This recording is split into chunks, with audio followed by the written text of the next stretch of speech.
Pagi hari ini kita akan bersama-sama membicarakan satu hal yang penting sekali dalam persiapan kita sebagai orang-orang yang akan melayani Tuhan penuh waktu.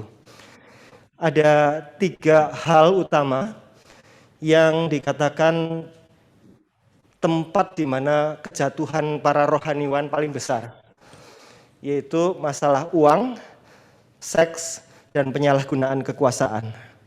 Jadi saya pikir ini bukan cuma sekedar rohaniwan. Di dunia pada umumnya juga uang, seks, dan kekuasaan itu tempat kejatuhan paling besar. Tetapi menjadi mengerikan ketika para rohaniwan juga jatuh dalam hal-hal itu. Kita mengkhususkan waktu hari ini untuk belajar hal-hal yang paling kita pelajari sekitar 2 jam. Tetapi kebenaran-kebenaran ini akan kita bawa seumur hidup kita sebagai rohaniwan penuh waktu nanti, baik di sekolah, di gereja, lembaga pelayanan, lembaga misi. Ini adalah hal-hal yang kita dengar dalam 2 jam ini mungkin akan menyelamatkan kehidupan dan pelayanan kita di dalam waktu-waktu yang panjang. Bukan hanya kita, tetapi juga orang-orang yang nanti akan kita layani. Ketika seorang rohaniwan jatuh, maka biasanya dia jatuhnya tidak sendirian. Kalau dia jatuh, mungkin ada orang-orang yang mungkin sedang tertarik kepada Tuhan, yang mulai datang ke gereja, mulai terbuka kepada Injil, melihat rohaniwannya jatuh, kemudian itu mematok sesuatu yang mengkonfirmasi dia bahwa kekristenan itu nggak ada apa-apanya, dan sudah selesai pencarian dia terhadap kekristenan. Kalau mencari kebenaran mungkin di tempat lain, bukan dalam kekristenan, ketika tokoh rohaninya juga jatuh. Dan itu terjadi banyak kali.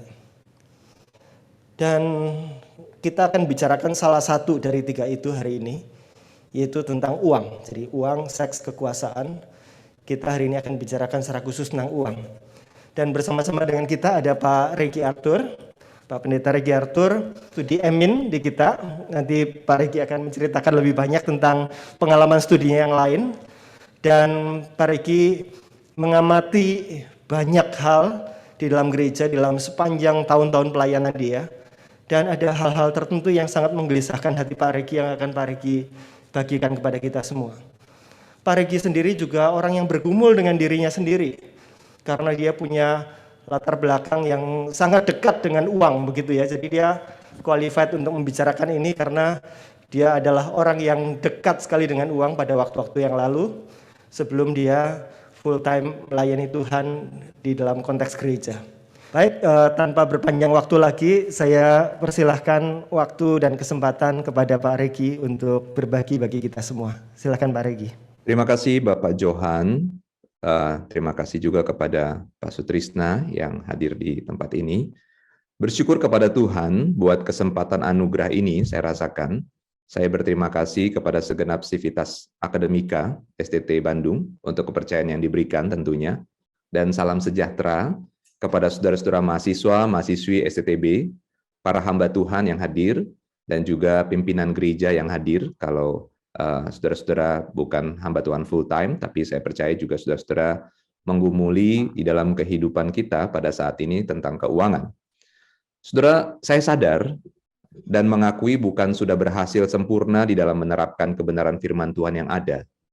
Tetapi saya tetap berproses, saya tetap mau berjuang untuk terus mengusahakan apa yang baik dan benar di mata Tuhan, dan terus mau mencari kesenangannya Tuhan. Ini menjadi satu kerinduan kita bersama tentunya. Para mahasiswa STTB yang saya kasihi, ya, para hamba Tuhan dan juga pimpinan gereja, kalau yang belum mengenal saya secara dekat, saya akan perkenalkan diri saya dulu ya. Tadi Pak Johan sudah bilang siapa saya kira-kira begitu ya, saudara ya. Nama saya Regi Arthur Rondonuwu, papa dari Manado dan mama dari Jakarta begitu ya. Istri saya 1, Yana Maria, anak saya 1, ya, Ren Asarel Rondonuwu. Jadi belum genap 4 tahun anak kami, ya. Jadi bersyukur untuk anugerah yang Tuhan titipkan. Dan saya pernah studi di Bina Nusantara, Jakarta, Sistem Informasi, dan ada kesempatan dapat beasiswa dari kantor dulu untuk melanjutkan ke SPS Perbanas Institute. Sebenarnya ini Fakultas Manajemen Perbankan, tetapi Saya memilih di dalam major itu kepada investasi, begitu ya.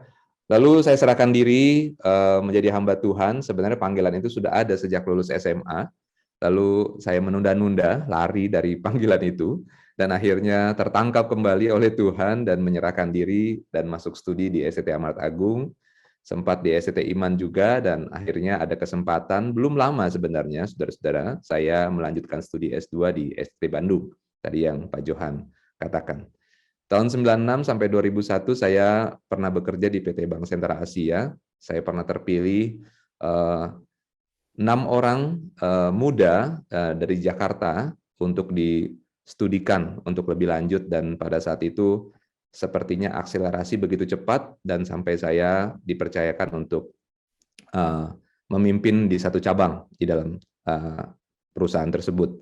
Lalu tidak lama saya bekerja karena memang saya harus komit di dalam panggilan, meresponi panggilan Tuhan, dan saya masuk sekolah teologi. Dan terakhir pelayanan saya dari 2013 awal sampai sekarang saya sebagai pendeta gereja Kehidupan Rohani Jemaat Gedong. Saya sebagai salah satu hamba Tuhan di gereja ini. Bidang konsentrasi pelayanan yang dipercayakan adalah pembinaan warga gereja tentunya. Lalu saya masih memegang satu komisi pasutri dan youth, dan juga ibadah gereja, dan juga kita bersyukur gereja kami sudah ada digital ministry, tentu untuk mendukung pelayanan kita di zaman-zaman seperti ini sangat baik. Bersyukur kepada anugerah Tuhan, itu semua semata adalah kemurahan Tuhan. Nanti perkenalannya yang lain lanjut di lain waktu ya, saudara-saudara ya. Baik saudara, saya mau membacakan kepada kita semua, mengajak kita semua untuk boleh membuka satu bagian firman Tuhan atau bersama-sama membacakan bagian ini untuk kita menjadi dasar perenungan kita tentunya. Lukas 16 ayat 10 sampai 13, satu bagian firman Tuhan yang sangat terkenal. Demikian firman Tuhan. Barang siapa setia dalam perkara-perkara kecil, ia setia juga dalam perkara-perkara besar.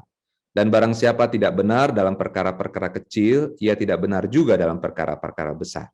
Jadi, jikalau kamu tidak setia dalam hal mamon yang tidak jujur, siapakah yang akan mempercayakan kepadamu harta yang sesungguhnya? Dan jikalau kamu tidak setia dalam harta orang lain, siapakah yang akan menyerahkan hartamu sendiri kepadamu? Seorang hamba tidak dapat mengabdi kepada dua tuan, karena jika demikian ia akan membenci yang seorang dan mengasihi yang lain, atau ia akan setia kepada yang seorang dan tidak mengindahkan yang lain. Kamu tidak dapat mengabdi kepada Allah dan Mamon. Nah, saudara-saudara, bagian firman Tuhan ini tentunya kita seringkali dengar, bahkan juga mungkin saudara-saudara seringkali khotbahkan di dalam kehidupan pelayanan kita. Maka integritas manusia diuji ya dalam bagian ini. Salah satunya lewat cara kita menggunakan uang. Ini yang kita akan bawakan dalam kesempatan ini adalah sesi yaitu tentang uang. Bukan saja hamba Tuhan tentunya, tapi semua manusia, saudara-saudara. Integritas kita diuji, salah satunya lewat cara kita menggunakan uang yang Tuhan titipkan, percayakan, ketika mengusahakan dan juga ketika memakainya. Tuhan memanggil kita agar setia dalam perkara kecil, firman Tuhan katakan. Kalau lulus, saudara, kalau lulus, ya, ia akan mempercayakan kita perkara yang besar. Di sini, saudara, menarik sekali, uang dikatakan, uang dan materi dianggap sebagai hal yang kecil dari hidup manusia. Tetapi sebaliknya, saudara, manusia seringkali menganggap uang itu adalah sebagai hal yang besar. Ini kebalikan, saudara ya. Karena apa, saudara? Karena banyak hal yang besar lain dalam kehidupan ini. Ya, yang terutama tentunya kita tahu adalah kasih kita kepada Tuhan itu sendiri. Inilah yang sebenarnya Tuhan Yesus ingin sampaikan secara khusus, saudara. Dalam konteks penulisan itu Yesus menyampaikannya kepada orang-orang Farisi, ya, sebab mereka lebih mengutamakan uang daripada Tuhan. Tuhan ingin menyadarkan mereka bahwa mengumpulkan harta di surga jauh lebih berharga daripada harta di dunia. Mereka dan kita, saudara, harus memilih antara mengasihi Allah atau mengasihi mamon, dikatakan. Mereka tidak bisa memilih keduanya sebab orang tidak bisa mengabdi kepada dua tuan, firman Tuhan katakan. Dan ketika kita lebih memilih mengasihi Allah, artinya kita harus menomorduakan harta dan materi. Dengan begitu, maka kita akan hidup dan bisa menikmati kekayaan surgawi. Dan sebaliknya, jika kita memilih uang dan dunia ini, kita akan berakhir pada kebinasaan. Saudara, bagian firman itu dengan jelas. Bagian firman Tuhan ini dengan jelas mengingatkan kepada kita. Saya mengajak kita untuk merenungkan sejenak satu bagian firman Tuhan lain dari 2 Timotius 3 ayat 1 sampai ayatnya yang keempat, Saudara. 2 Timotius 3 ayat 1 sampai ayatnya yang keempat. Demikian firman Tuhan. Ketahuilah pada hari-hari terakhir akan datang masa yang sukar. Manusia akan mencintai dirinya sendiri dan menjadi hamba uang. Mereka akan membual dan menyombongkan diri. Mereka akan menjadi pemfitnah. Mereka akan berontak terhadap orang tua dan tidak tahu berterima kasih, tidak mempedulikan agama. Tidak tahu mengasihi, tidak mau berdamai, suka menjelekkan orang, tidak dapat mengekang diri, garang, tidak suka yang baik, suka mengkhianat, tidak berpikir panjang, berlagak tahu, menuruti hawa nafsu daripada menuruti Allah. Nah, saudara-saudara, hal ini juga satu bagian firman Tuhan yang mendasari persiapan saya untuk menyampaikan kebenaran firman Tuhan pada pagi hari ini. Saudara, bagian ini adalah salah satu surat Paulus kepada Timotius untuk menguatkan dalam pelayanan. Kita tahu semua itu. Saudara, keterangan rentang waktu yang disebutkan tentunya sejak dari kedatangan Tuhan yang pertama sampai pada akhir zaman, ya, sampai pada zaman kita tentunya. Dan ini sampai saat tiba kedatangan Tuhan Yesus yang kedua kali. Saudara, situasi dan kondisi yang disampaikan itu sudah terjadi di sekitar kehidupan kita. Hidup kita sudah begitu dekat dengan akhir zaman. Seringkali kita dengar dari hamba-hamba Tuhan dan juga dari apa yang kita pelajari dengan mengamati kondisi zaman ini. Tetapi tentunya kita tidak tahu kapan tepatnya zaman ini berakhir, saudara. Hanya Tuhan yang sendiri yang tahu, gitu ya. Allah yang sendiri yang tahu. Paulus menegaskan bahwa itu adalah masa yang sukar, masa-masa yang sukar bagi umat Tuhan. Maka dari itu, saudara, orang percaya tidak selayaknya kita ikut terjerumus, kita ikut terjebak ke dalam segala nafsu dan jeratan para penyesat. Pesan dari bagian firman Tuhan ini, mari kita mempersiapkan diri dengan baik untuk menghadapi zaman akhir ini, akhir zaman ini, dengan satu kekuatan, yaitu kita memiliki relasi yang intim dengan Tuhan, pengajaran dan kehidupan yang benar, dan kita mengawasi diri kita dengan kebenaran firman Tuhan. Nah, saudara, saya mau menceritakan satu kejadian di Korea. Saudara mungkin tahu, ya, kenal sih nggak mungkin, saudara ya, saya juga nggak kenal. David Yonggi-cho dinyatakan bersalah karena telah menipu gereja sebesar 13,1 miliar won atau 143 miliar. Dan penggelapan pajak yang juga cukup besar, 3,5 miliar won. Ya. Sedangkan anaknya, saudara, Cho Hae-hun, ya, mantan ketua Yongsan Christian Cultural Center, juga dipenjara 3 tahun. Kasus yang menimpa pendeta ini, saudara, bermula pada tahun 2013, karena permintaan anaknya, gereja pendeta Cho diminta untuk menyisihkan dana untuk membeli 250.000 saham di pasar saham.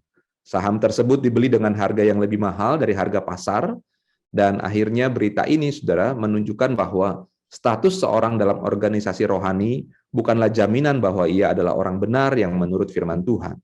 Selain itu, peristiwa pendeta dan gereja terbesar di Korea Selatan itu membuktikan bahwa perkataan Rasul Paulus pada perikop hari ini adalah benar. Saudara, ini adalah contoh yang bisa kita relate-kan dalam kehidupan kita di zaman ini. Saudara, saya mau mengajak kita untuk melihat satu fakta dalam kehidupan kita, saudara. Nah, saudara, di dalam fakta keuangan dan dunia, saudara, hidup seseorang di dunia pasti tidak akan pernah bisa lepas dari keberadaan uang sebagai alat tukar dalam bertransaksi. Betul ya, saudara ya? Apapun itu jenisnya, saudara, platformnya, yang penting itu adalah uang kita, gitu ya. Saudara, katakan mungkin sekarang jarang pegang uang secara fisik, tapi kan di dalam e-wallet saudara, digital saudara, ada uang itu, begitu, sama saja, saudara ya, buying and selling. Hidup seseorang di dunia pasti tidak akan pernah bisa lepas dari keberadaan uang. Kita percaya itu. Manusia, saudara, manusia itu akan butuh uang sebagai modal kekuatan untuk mendapatkan sesuatu, baik itu kebutuhan primer, sekunder, tersier, ya, dan lain-lain. Ya. Manusia tentunya menganggap bahwa uang itu sebagai modal atau kekuatan, tanda petik, saudara, ya, untuk bisa mendapatkan sesuatu, kebutuhan. Maka dari itu, saudara, uang bisa didapatkan dengan melalui berbagai cara dan panggilan hidup. Saudara bekerja, pasti bisa mendapatkan uang. Pelayanan juga sama, saudara. Kita tidak menutup fakta tersebut, ya. Lalu saudara berbisnis bisa dapatkan uang. Saudara dapat warisan, ya itu juga walaupun tanah, rumah, tapi tetap itu materi, yaitu bisa dijadikan uang. Saudara dapat bunga bank, saudara dapat sumbangan dari siapapun, saudara, ya, dari orang yang mengasihi saudara, begitu, ya. Itu juga bisa menghasilkan uang. Saudara bisa berinvestasi dan lain-lain, itu juga bisa kita dapatkan uang dengan melalui cara seperti itu. Maka dari itu, saudara, uang tidak bisa mengubah esensi hidup manusia di dunia ini. Kelebihan dan kekurangan uang tidak bisa merubah diri manusia yang seutuhnya di hadapan Tuhan. Saudara, saya tampilkan ada satu pepatah-pepatah ataupun kalimat-kalimat yang kita sudah familiar, ya. Kita bisa beli tempat tidur yang paling mahal, tapi kita tidak bisa beli kenyamanan dalam tidur, ya. Kita bisa beli makanan yang enak, saudara, tapi kita tidak bisa membeli rasa selera itu, ya. Saudara, banyak hal, ya. Kita pernah mendengar itu dan juga mungkin menceritakan itu kepada jemaat Tuhan, bagaimana apa yang duit bisa lakukan dan apa yang uang sebenarnya tidak bisa lakukan. Maka dari itu hidup manusia di dunia ini tidak bisa dipengaruhi sebenarnya oleh keberadaan uang, ya, walaupun memang uang kita butuhkan. Nah, saudara, hidup memang benar butuh uang, saudara, ya. Hidup memang benar butuh uang. Tetapi uang bukan segala-galanya di dalam kehidupan, saudara. Seringkali kita suka balik, saudara, ya. Seringkali kita suka balik. Tetapi sebenarnya memang yang benar adalah seperti ini. Hidup memang benar butuh uang, tapi uang bukan segala-galanya dalam kehidupan. Panggilan hidup menjadi seorang hamba Tuhan, saudara, ya. Penuh waktu adalah panggilan istimewa, ya, dari Tuhan. Hidupnya dikhususkan oleh dan untuk Tuhan. Ini kita berbicara karena kita sebagai hamba Tuhan, termasuk saudara-saudara mahasiswa, mahasiswi yang saya kasihi, bagaimana saya bersyukur kepada Tuhan dan bangga kepada kalian yang sudah merespon panggilan Tuhan dan panggilan hidup menjadi seorang hamba Tuhan penuh waktu. Kita berbicara penuh waktu, saudara, ya, adalah panggilan istimewa dari Tuhan. Saya hidupi itu, saudara. 22 tahun yang lalu saya dibentuk di satu sekolah teologi, ya. Saya merasakan itu dan saya sampai detik ini saya bersyukur kepada Tuhan, panggilan yang istimewa itu masih Tuhan percayakan kepada saya dan itu dikhususkan oleh Tuhan.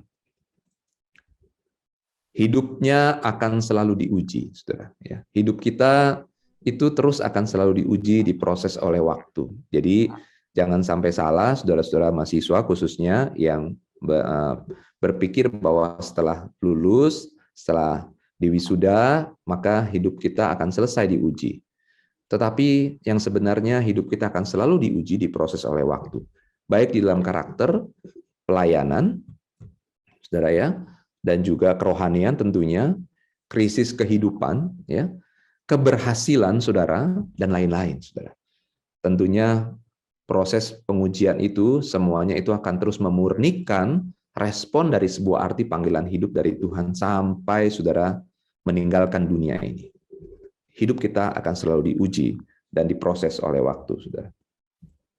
Maka dari itu, saudara, kenyataan keuangan, dunia keuangan dan pelayanan dan hamba Tuhan, maka kita juga melihat status kita sebagai hamba Tuhan di gereja ataupun di sekolah, ataupun saudara nantinya akan terjun di masyarakat, yang tentunya tetap masih memakai atribut ataupun status sebagai hamba Tuhan penuh waktu, seharusnya membuktikan etos kerja dengan semangat melayani sepenuh hati, melampaui penghasilan finansial yang diterima.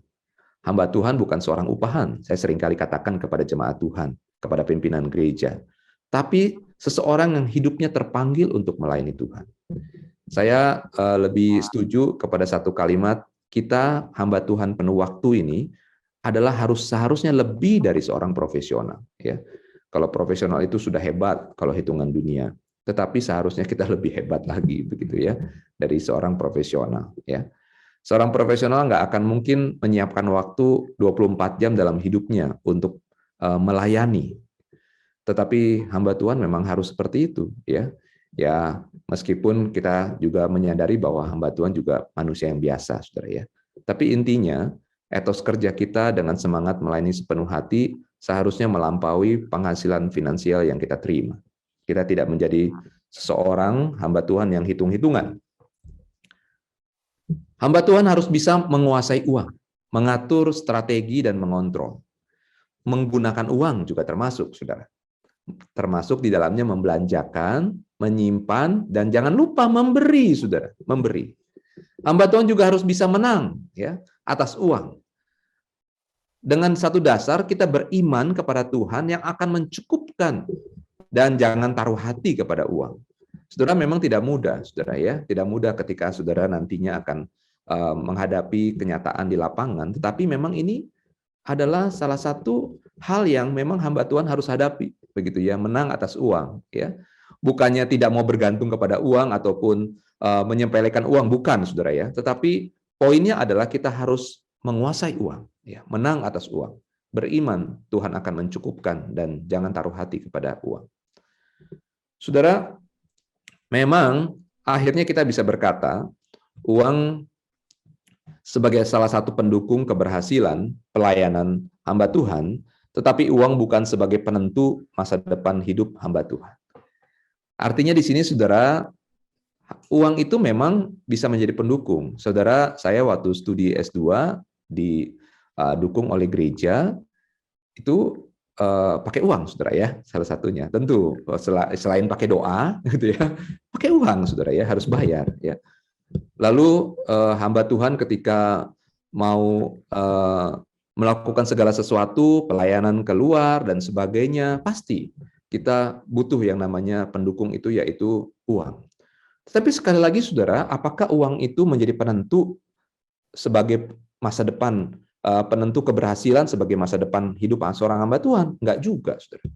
Apakah kalau saya katakan sebaliknya, kondisi yang terjadi hamba Tuhan yang mungkin, maafkan, belum berkesempatan studi lanjut, belum berkesempatan untuk melakukan sesuatu yang lebih, yang sangat membutuhkan uang, apakah hidupnya tidak berhasil di mata Tuhan? Ya enggak juga, saudara. Tetapi kita menyadari bahwa uang bisa sebagai salah satu pendukung keberhasilan pelayanan, tapi bukan sebagai penentu untuk seseorang hamba Tuhan itu di masa depan. Dan sampai di sini, saudara, kita akan menemukan masalah memang dalam kehidupan pelayanan kita sebagai hamba Tuhan, saudara, yaitu masalah yang pertama, ada hamba Tuhan, saudara, yang akhirnya menjadi pilih-pilih masuk ladang pelayanan, ya. Kalau enggak gereja besar, ya, kalau enggak berkatnya yang besar, kalau enggak fasilitas banyak, kalau enggak jabatannya yang tinggi, level sosial dan lain-lain, maka hamba Tuhan itu tidak mau masuk. Ini masalah, begitu ya. Dan saya mengatakan bukan semua hamba Tuhan, tetapi ada, saudara. Semoga hanya sedikit, gitu ya. Doa saya, saudara ya, hanya ada sedikit di Jakarta ataupun di Indonesia ini. Tetapi fakta membuktikan ada hamba Tuhan yang seperti ini, ya. Saya bukannya mau mendiskreditkan hamba Tuhan, tetapi ini adalah pribadi manusianya, begitu ya, pribadi manusianya. Tetapi masalah yang kedua adalah, saudara-saudara, ada juga gereja yang kurang menghargai hamba Tuhan dalam pelayanan. Dalam hal ini kita berbicara tentang uang, yaitu berkat yang tidak layak dari standar kehidupan kota. Ya, ini saya tidak berkata banyak atau sedikit, ya, saudara ya. tetapi berkat yang tidak layak dari standar kehidupan kota. Saudara, di sini orang-orang pandai semua, saudara bisa berhitung-hitung begitu ya, dengan fair bagaimana kehidupan satu keluarga, anak satu atau anak dua di kota urban begitu ya. Apakah cukup dengan sekian rupiah? Saudara bisa menghitung begitu ya. Tidak melebih-lebihkan tentunya ya, saudara ya, dengan kecukupan. Apalagi nanti kita akan bicara tentang mau menabung, mau berinvestasi begitu ya. Mana sumbernya begitu ya. Nah, ini dua problem saudara yang kita tidak bisa pungkiri terjadi di dalam kehidupan dunia pelayanan, khususnya hamba Tuhan penuh waktu ya saudara, pada kesempatan kali ini. Maka dari itu saudara, problem A dan B masing-masing punya impact saudara, punya dampak, punya akibat. Impact problem A ya saudara, yaitu hamba Tuhan seperti ini bisa tergoda menjadi money oriented ya. Bila mendapatkan ladang pelayanan yang penuh fasilitas, dapat berkat besar dan punya jabatan tinggi akan menjadi tolak ukur keberhasilan pelayanan yang sesungguhnya. Ini dampaknya, saudara. Oh, aku sudah berada di satu gereja yang besar, ya, sudah mendapatkan penghasilan yang besar, begitu ya, berkat begitu ya yang besar dan punya kedudukan dan jabatan tinggi. Dan ini loh yang namanya berhasil. Ini dampaknya, sudah salah satu dampaknya.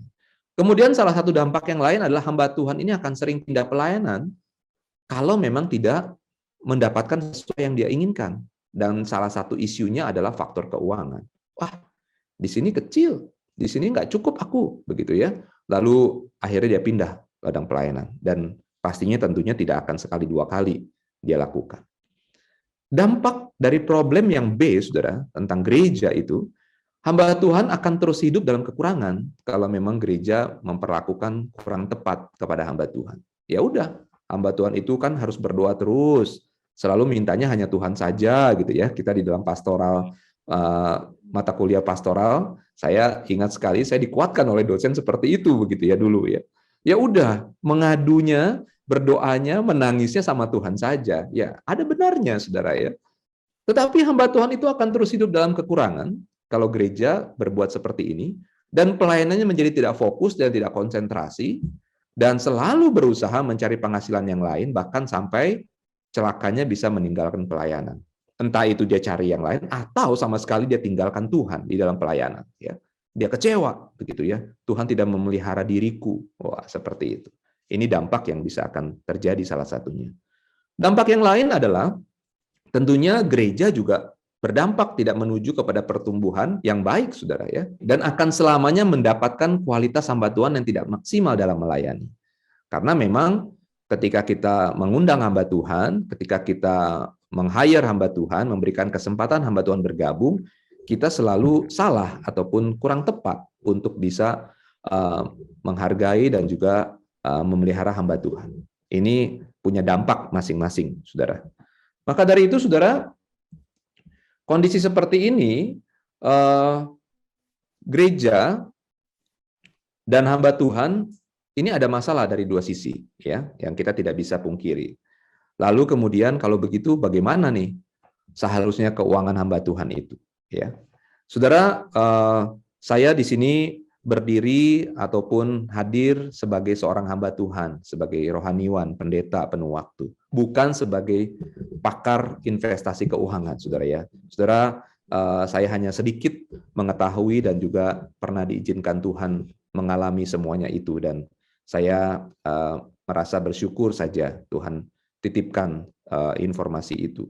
Dan tentunya saya berdiri sebagai hamba Tuhan pada saat ini. Bagaimana seharusnya keuangan hamba Tuhan itu?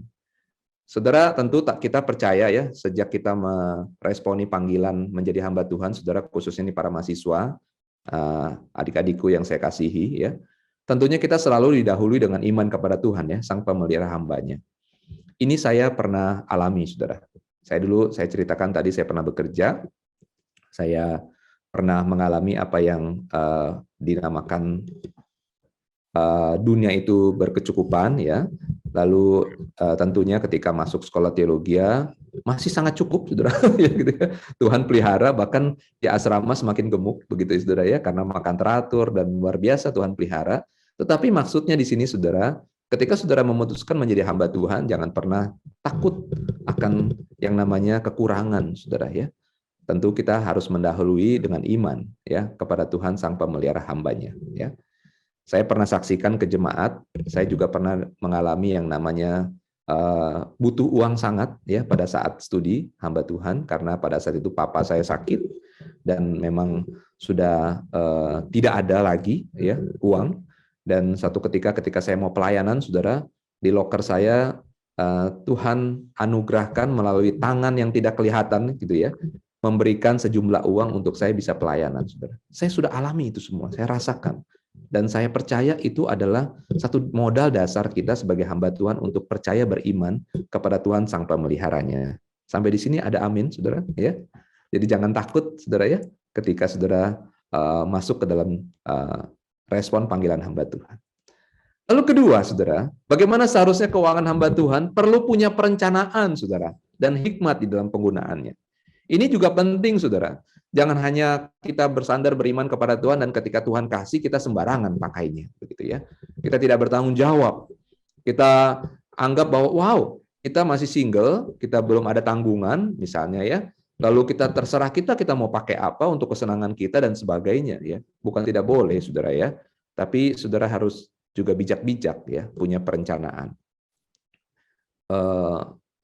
Maafkan orang sekuler saja, maksudnya yang bukan hamba Tuhan penuh waktu, anak-anak muda, saya melayani banyak orang muda, saudara ya, mereka tuh sangat punya perencanaan yang matang, saudara. Sebelum menikah nih harus begini nih Lause, nanti harus punya ini, harus punya itu. Wow, luar biasa, saudara. Mereka saja punya satu pencerahan seperti itu. Saya pikir baik ya, saudara ya. Kita harus punya perencanaan, hikmat di dalam penggunaannya. Kemudian, saudara, ini juga yang menarik, saudara. Saya juga mengamati, bila Tuhan izinkan ada berkat khusus ya melalui keluarga atau pasangan hidup, saudara, kalau yang sudah berkeluarga, tetap jaga itu semua agar jangan saudara menjadi money oriented. Terus salurkan berkat itu sebagai channel of blessing bagi sesama. Maksudnya apa nih berkat khusus? Saudara, kita punya latar belakang keluarga yang berbeda-beda. Saya punya teman pendeta ya di Medan yang orang tuanya keluarganya pengusaha begitu ya. Jadi tentunya dia secara nyata begitu ya. Ketika dia studi hamba Tuhan, masuk pelayanan hamba Tuhan, dia orang yang baik, pribadi yang baik. Kalau kita sebagai manusia nih ya, sebagai manusia yang terbatas memikirkan beranggapan bahwa wah dia nggak usah pusing karena keluarga ada berkat dan disupport dan sebagainya. Itu contoh, saudara ya, contoh. Saudara jangan menjadi angku, jangan menjadi sombong kalau ada berkat khusus itu, ya. Atau melalui pasangan hidup saudara. Ketika saudara nanti menikah, memutuskan untuk memilih pasangan hidup yang bukan hamba Tuhan penuh waktu dan dia adalah seorang pekerja, begitu ya. Maksudnya bisnismen atau entrepreneur ataupun juga karyawan, sama saja saudara ya di mata Tuhan tidak ada yang berbeda. Saudara tetap jaga agar jangan money oriented dan teruskan apa yang saudara punya berkat khusus itu sebagai channel of blessing bagi sesama dan khususnya juga sebagai teladan di dalam pelayanan.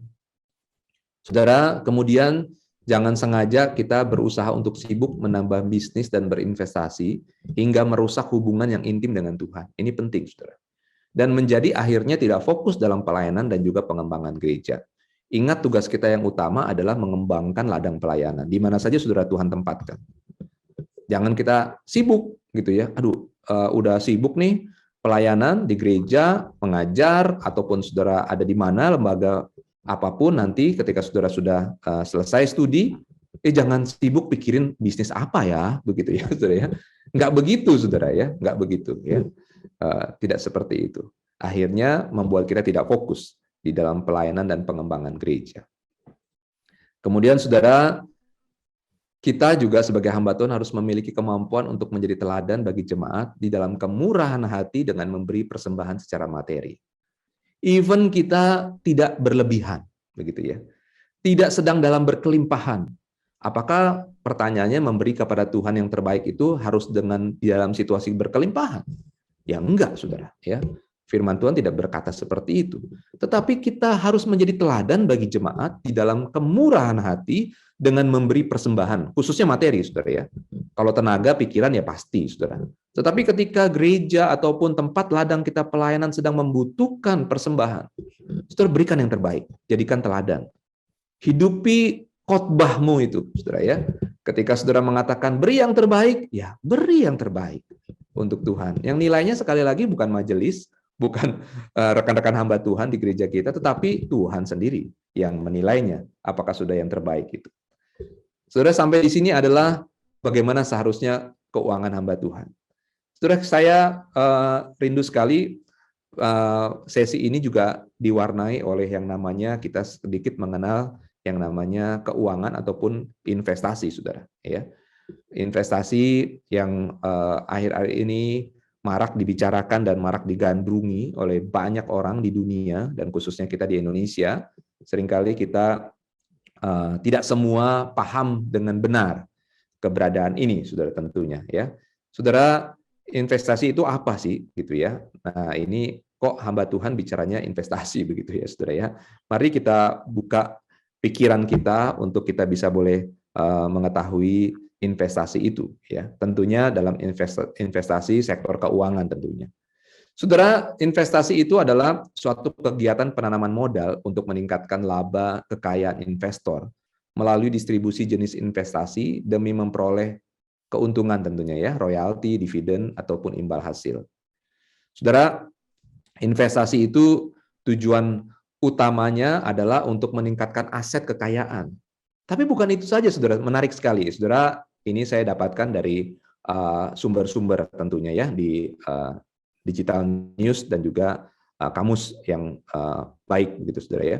Tetapi juga penerapan gaya hidup hemat. Wah, ini sebenarnya kegiatan ini investasi serta memenuhi kebutuhan di masa yang akan datang. Wah, baik sekali ya, saudara ya. Kita untuk dipikirkan untuk kita tidak foya-foya, tidak menghabiskan uang dengan waktu yang sesaat, saudara. Tapi kita dibawa satu kepemikiran ke depan, gitu ya, saudara. Tetapi saudara, pada kenyataannya di seputar dunia investasi kita seringkali mendengar, melihat, ataupun menemukan, ataupun mungkin mengalami, saudara, yang namanya kesalahan, saudara, di dalam seputar dunia investasi.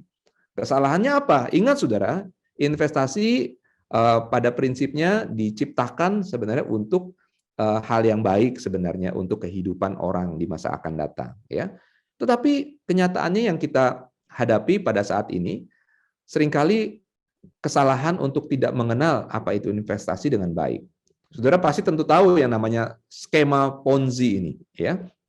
Saudara bisa googling di internet, saudara bisa dapatkan informasi yang lebih dari ini sebenarnya ya. Singkatnya, saudara, skema Ponzi ini adalah pohon ya, gitu ya, skema Ponzi menawarkan investasi dengan profit yang tinggi, lalu profit investor lama dibayar dengan uang investor baru, lalu membujuk banyak orang untuk ikut investasi, ya istilahnya propaganda yang secara berlebihan begitu ya. Lalu kemudian semakin sulit mengajak investor baru sehingga skemanya runtuh, lalu promotornya kabur, saudara. Ya, ini yang dinamakan skema Ponzi. Bayangkan, saudara, bunga bank saya baru cek kemarin BCA itu 1,9%, lalu ada bank-bank lain yang saya tidak bisa sebutkan itu 4%, ya kurang lebih paling besar 4% ya. Saya nggak tahu kalau ada lagi yang lebih besar ya. Itu bunga bank, bunga deposito, saudara ya. Bisa dikatakan itu menjadi satu profit investasi yang normal, begitu ya. Saudara pasti ada tabungan semua itu, ya. Tetapi dibandingkan dengan skema Ponzi ini, investasi yang model seperti ini dengan menawarkan profit yang luar biasa tinggi, 30% sampai lebih, saudara. Luar biasa. Jadi ini yang kesalahan yang kita sebenarnya harus sikapi, harus mengerti, gitu ya, harus tahu, saudara ya. Lalu kemudian, saudara, kita juga tahu yang namanya baru-baru ini, sebenarnya sudah lama sih ini, yaitu tentang robot trading, saudara ya. Bagaimana kita menginvestasikan sejumlah uang kepada satu perusahaan yang kita pilih dan dijalani oleh teknologi, begitu ya, robot itu dikatakan ya. Ini, saudara, saya ada contoh kasus, saudara ya. Dia punya depositonya, naruh sahamnya itu $3.106. Lalu dalam satu hari, saudara bisa lihat di situ dia untung berapa itu? $630. Berapa persen tuh, saudara?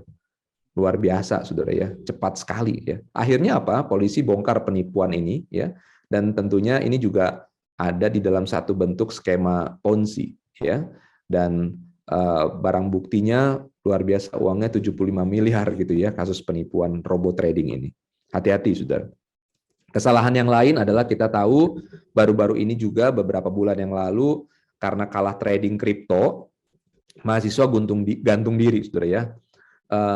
Saya berharap bukan mahasiswa yang kita tahu gitu ya, saudara ya, tapi ini di luar sana, Tasikmalaya, saudara ya.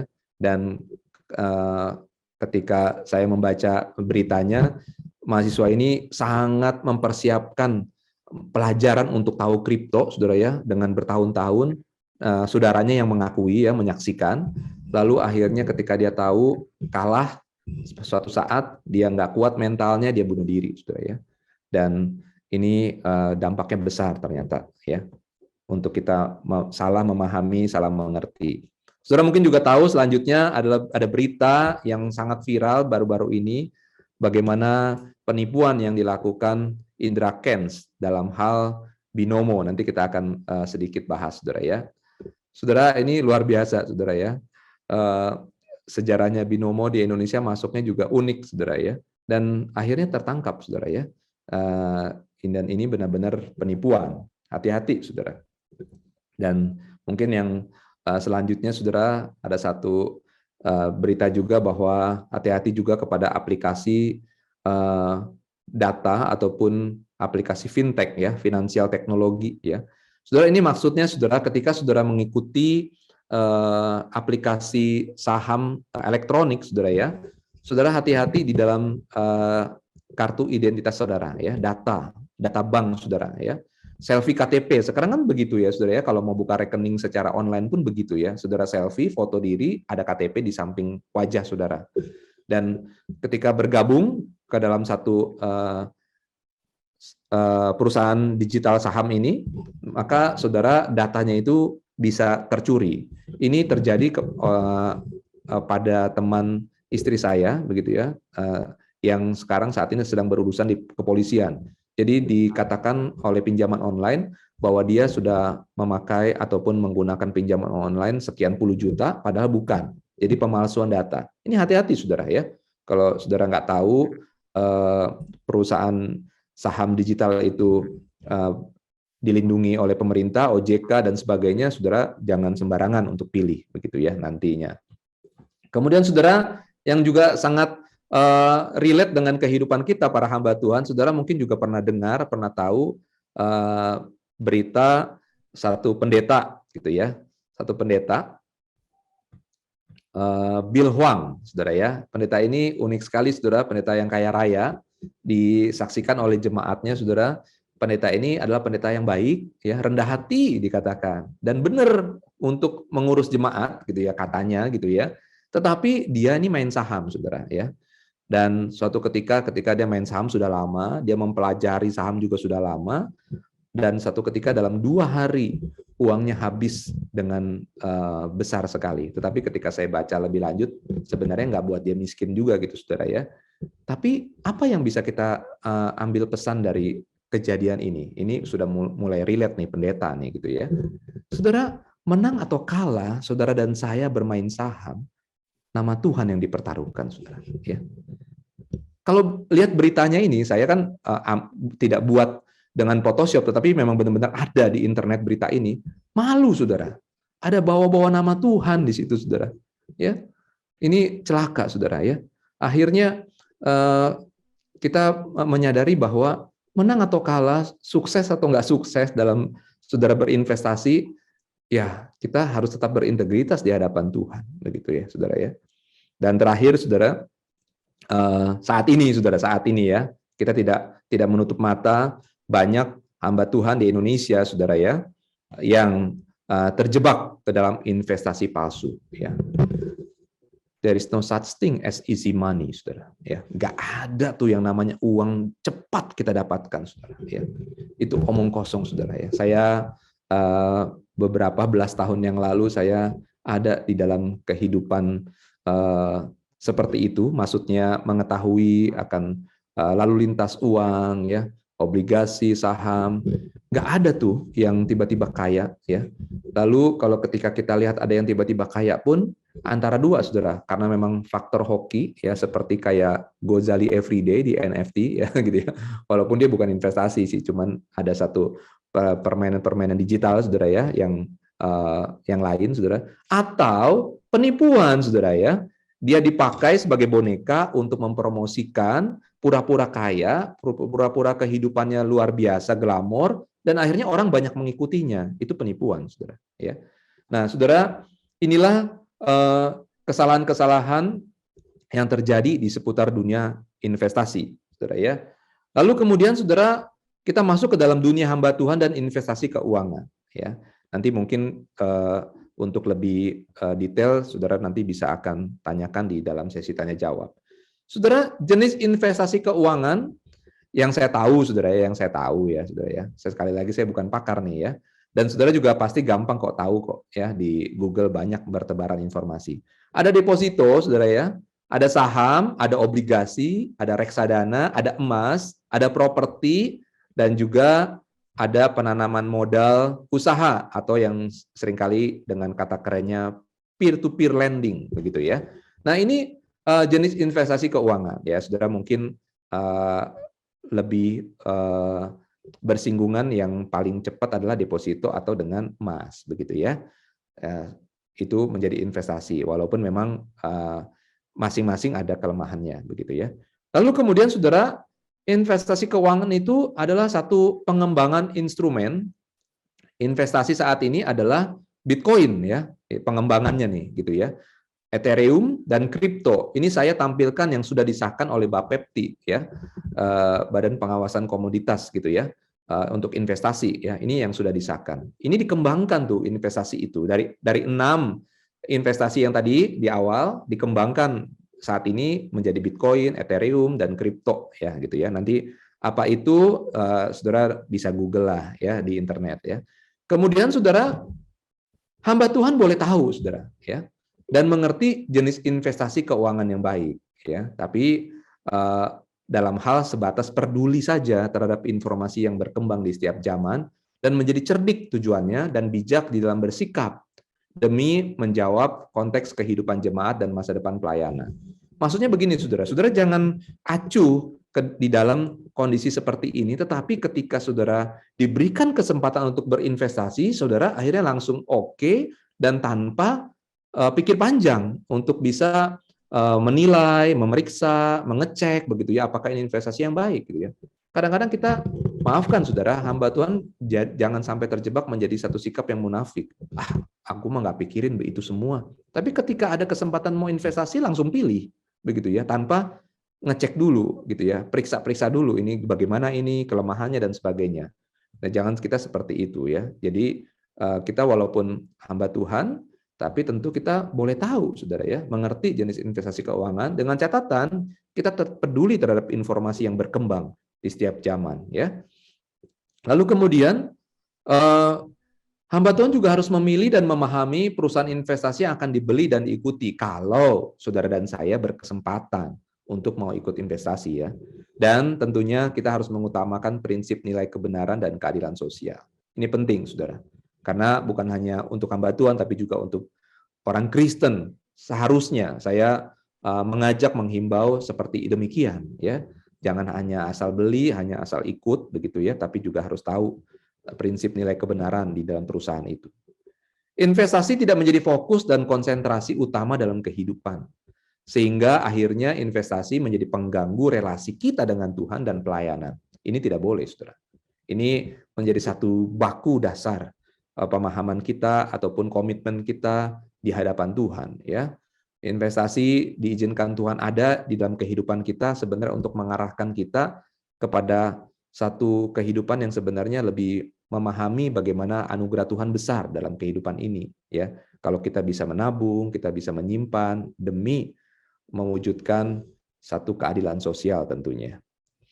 Nah, maka dari itu saudara, investasi di dalam iman Kristen, saya mendapatkan satu ingatan waktu pada saat saya studi dulu, ada satu bapak makroekonomi, ya, John Maynard Keynes, ya. Dia katakan begini, motif memegang uang itu yang pertama adalah motif transaksi. Ya, saudara, kalau ketika keluar rumah ataupun di dalam rumah mau mendapatkan sesuatu, saudara bisa beli, saudara bisa jual, gitu ya, transaksi. Ya. Lalu motif berinvestasi, artinya nabung, saudara ya.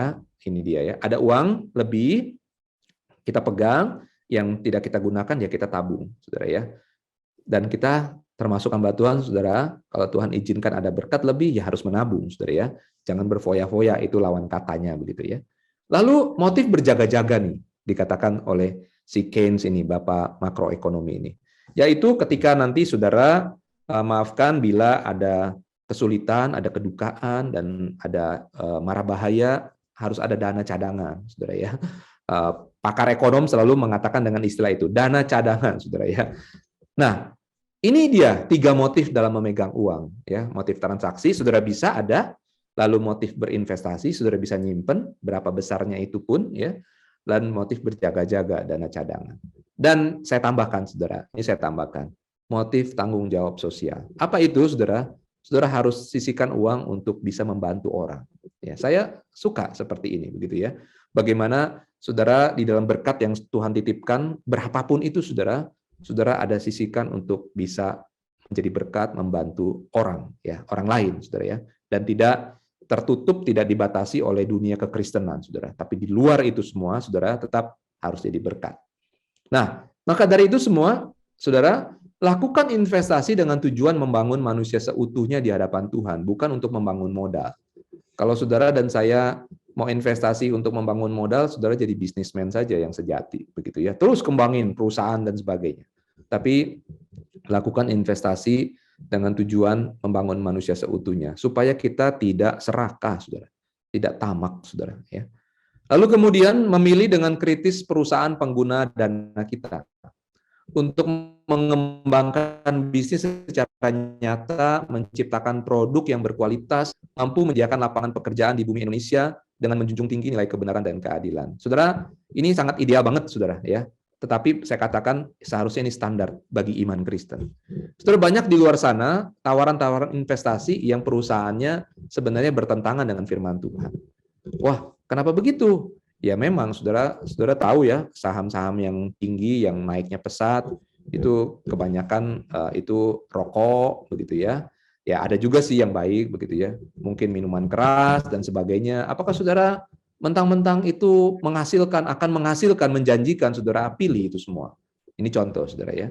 Saudara juga harus classified ya, dipilih, hati-hati, bijak ya. Kalau saudara memang mau taat kepada iman Kristen, saudara ya. Tidak mengandalkan dan berharap penuh kepada investasi dalam kehidupan, ya. Karena sekali lagi firman Tuhan katakan tidak ada yang abadi di bawah kolong langit ini. Peristiwa pendeta Bill Hwang mau membuktikan kepada kita, walaupun dia memikirkan ilmu investasi bertahun-tahun, saya percaya itu, saudara ya.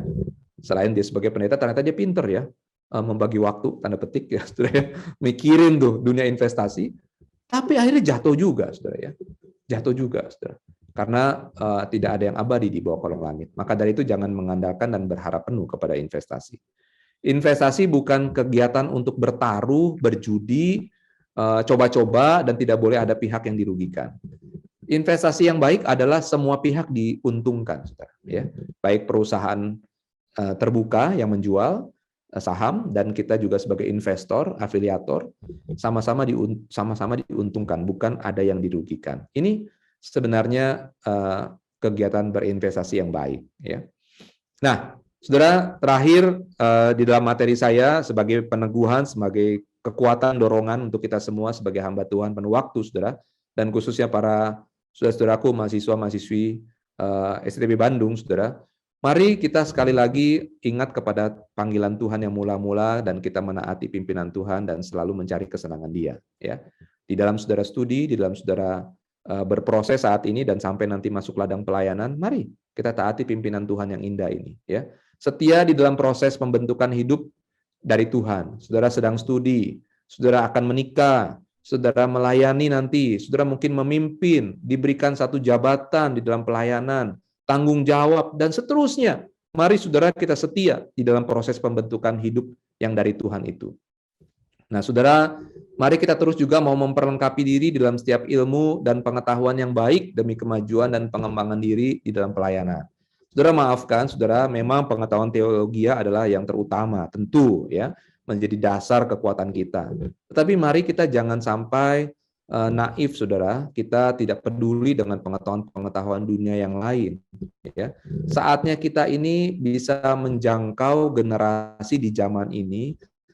Salah satunya kita harus memperlengkapi diri dengan begitu banyak pengetahuan. Tentunya di dalam hikmat Tuhan ketika kita belajar pengetahuan-pengetahuan yang baik itu. Dan tentunya untuk kemajuan dan pengembangan diri di dalam pelayanan seharusnya semakin baik ya di mata Tuhan, saudara. Jangan tergoda, jangan terpancing dan terjebak ke dalam satu kegiatan apapun yang menjauhkan diri dari Tuhan dan dunia pelayanan, sehingga secara sadar atau tidak disadari kita sedang melayani dua Tuhan di dunia ini, seperti pesan firman Tuhan tadi, saudara ya. Jangan sampai kita tergoda, saudara, terpancing, terjebak ke dalam satu kegiatan apapun, saudara, yang sebenarnya menjauhkan diri dari Tuhan dan dunia pelayanan. Padahal kan kita tahu panggilan kita sebagai hamba Tuhan. Sehingga baik secara sadar atau tidak sadar, kita sedang melayani dua Tuhan di dunia ini. Dan akhirnya, saudara, selesaikan pelayanan dengan finishing well ya. Jadilah hambanya yang setia, kata Tuhan. Ya, dan kita mari sama-sama bergandengan tangan untuk berjuang ke arah itu, ya, finishing well. Amin, saudara. Saya serahkan kepada Pak Johan. Ya, terima kasih sekali untuk pemaparannya pada pagi hari ini. Ada banyak hal-hal yang esensial, yang mendasar, yang bukan hanya kita perlu mengerti, tapi juga kita perlu pergumulkan di dalam kehidupan dan pelayanan kita. Satu ayat yang menarik tadi ya disebutkan oleh Pak Regi di awal tentang kamu tidak dapat melayani dua Tuhan. Di antara sekian banyak hal yang bisa menjadi Tuhan kita, Tuhan Yesus secara spesifik mengatakan Tuhan yang satu adalah Tuhan, Tuhan yang satu bukan yang lain-lain, tetapi mamon, masalah uang. Jadi kita tidak bisa meremehkan daya tarik mamon itu di dalam kehidupan manusia, termasuk kehidupan kita sebagai rohaniwan. Dan Tuhan Yesus tidak bicara tentang abu-abu. Kita tidak bisa melayani dua Tuhan karena kita akan mencintai yang satu dan akan membenci yang lain. Jadi ini adalah masalah hati. Hati kita kemana? Kita nggak bisa punya dua hati. Akhirnya kita akan memilih satu dan mengabaikan yang lain. Apakah berarti kita tidak boleh mencari uang begitu? Tadi Pak Regi sudah menjelaskan dengan banyak. Tapi masalah utamanya adalah hati kita di mana? Dan ketika kita salah meletakkan hati kepada mamon, maka kita sedang mempersiapkan kehancuran pelayanan di masa yang akan datang. Bagi orang-orang yang sedang melayani saat ini, ada begitu banyak orang-orang yang melayani dan terjebak di dalam bagian itu. Salah satunya mungkin karena gerejanya kurang memperhatikan, punya kebutuhan keuangan untuk anak sekolah dan sebagainya, akhirnya terjebak, bisa juga begitu. Tadi yang opsi B ya, yang opsi A, ya memang orangnya cinta uang begitu ya, dan sekarang cinta uangnya diwujudkan melalui pencarian uang melalui pelayanan begitu ya. Nah, saudara-saudara, ada banyak hal tentu saja yang mungkin kita pikirkan berkaitan dengan topik ini. Yang mumpung Pak Regi ada di sini, silahkan kalau teman-teman mau bertanya. Pak Regi, saya mau bertanya, bagaimana dengan Baik, Ibu. unit link yang ada di dalam asuransi? Apakah itu termasuk investasi atau judi? Oke, baik. Terima kasih Bu Hana. Sekali lagi, saudara-saudara, saya bukan pakar investasi ini ya. Saya sebagai pendeta. Gitu ya. Tapi yang saya tahu, saudara, saya juga diberikan kesempatan oleh gereja bersyukur untuk bisa ikut dalam satu asuransi kesehatan tentunya ya. Itu wajar untuk kita miliki dan memang saat ini harus ya. Karena salah satu dana cadangan kita yaitu di dalam kita berinvestasi, bukannya berinvestasi ya, untuk masuk dalam asuransi begitu ya. Walaupun sekali lagi bukan segala-galanya. Karena belum lama tahun lalu anak kami operasi, di awal-awal susah sekali keluarnya tuh asuransi gitu ya. Tapi puji Tuhan akhirnya Tuhan tolong bisa keluar juga. Nah, menarik sekali di sini yang saya tahu ya, saudara-saudara ya, perusahaan asuransi akan berusaha untuk menggandeng produknya dengan yang namanya unit link, yaitu ketika saudara mendapatkan benefit di dalam jaminan asuransi, tetapi sebagian uang saudara itu untuk diputar oleh perusahaan asuransi itu yang namanya unit link itu untuk menjadi investasi begitu ya. Tetapi pada kenyataannya unit link itu sebenarnya, maafkan kalau di sini ada orang asuransi nih gitu ya, sebenarnya tidak terlalu menguntungkan bagi si nasabah ataupun si pemegang asuransi karena uangnya itu sebenarnya akan mendukung untuk operasional perusahaan asuransi sebagian begitu ya, sebagian. Akan sulit sekali untuk memilih asuransi yang tanpa unit link, walaupun ada. Dan bulanannya besar, saudara, biasanya begitu ya, karena kan itu murni gitu ya untuk nanti menjamin. Dan tadi pertanyaan Ibu Hana, maaf, apakah unit link? Apakah unit link itu termasuk judi atau investasi? Karena unit link ini kan biasanya diputar lagi pakai arm robot seperti yang tadi Bapak jelaskan. Sekali lagi, apakah unit link itu judi atau investasi? Kalau memang memenuhi persyaratan yang pemerintah RI sudah sahkan, saya percaya adalah salah satu cara investasi, begitu ya. Event itu digunakan oleh robot atau bagaimana, maka dari itu bagian kita, saudara-saudara, harus menilai, harus bisa mampu memilih asuransi yang baik, ya gitu ya. Ada juga, saudara, kalau saya katakan, enggak, ini investasi kok. Tapi ada juga mungkin, maafkan, perusahaan asuransi lain yang menggunakan itu sebagai judi gitu loh. Jadi istilahnya kita harus hati-hati kali ya Bu Hana untuk memilih, menilai perusahaan-perusahaan asuransi yang baik yang memang sebenarnya itu ditujukan untuk kita ini si pengguna asuransi ini dapat keuntungan di hari depan. Sebenarnya unit link bunganya juga nggak besar-besar banget sih gitu ya. Kalau jujur sih, cuman ada lah gitu. Tetapi juga nggak absolut untung. Kadang-kala kalau memang diputarnya lagi rugi ya rugi tuh begitu ya. Tapi memang akan sulit sekali untuk mencari asuransi yang tidak menggandeng unit link itu di saat ini, walaupun masih ada. Mungkin itu bisa menjawab Bu Hana. Jadi memang tidak bisa mutlak kita katakan judi atau tidak, tergantung perusahaan asuransinya itu secara hukum sah di Indonesia dan juga berintegritas di dalam menggunakan uang dari nasabah begitu ya. Mungkin itu menjawab. Pak Regi ini suka merendahkan diri ya. Dia bilang ya hanya tahu sedikit. Padahal kerjaannya dulu itu di Bursa Efek Jakarta, bisa bayangin. Itu saya mencuri waktu, saudara-saudara, pada saat itu karena memang dulu memang impiannya mau kerja di bank gitu, lucu ya. Gitu. Jadi dan akhirnya saya mendalami itu dan juga enjoy banget gitu ya.